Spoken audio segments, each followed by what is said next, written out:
So Ayyanna Patrudu గారు చెప్పడంలో అంటే దాన్ని వివరించడంలో ఎక్కడో వెనకబడ్డారని అనుకోవాలి. దాన్ని తప్పుగా అర్థం చేసుకోవడమో ఏదో జరిగి ఉంటది. శివపార్వతి గారు ఆయన దాన్ని ఏమీ ఫ్రెషర్ కాదు, ఇవాళ రాజకీయ నాయకుడు కాదు, తెలుగుదేశం పార్టీ పుట్టినప్పటి నుంచి ఉన్న అంటే ఆయన ఎంత ఎక్స్పీరియన్స్ వెరీ ఉన్నా సీజన్డ్ ఒక్కొక్కసారి మాట సీజన్డ్ లీడర్. తడబాటు అనేది ఆయన ఇంతవరకు సహజంగా. ఎక్కడ పొరపాటును కూడా ఒక మాట తోలరు ఎక్కడ.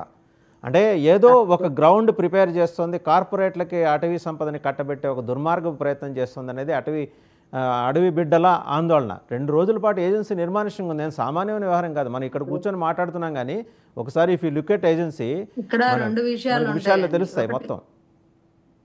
ఇక్కడ 2 విషయాలు ఉంటాయండి. అటవీ సంపద కార్పొరేట్‌ల చేతికి వెళ్ళకూడదు అనేది మంచి విషయమే. అట్ ద సేమ్ టైమ్ అటవీ సంపద అక్కడే ఆగిపోవడం, దాని మార్కెటింగ్ స్కిల్స్ లేకపోవడం, దాని అభివృద్ధి దిశగా వెళ్ళలేకపోవడం కూడా వెనకబాటుతనమే గదా! ఇప్పుడు గిరిజనులు అక్కడే ఉండిపోతున్నారు.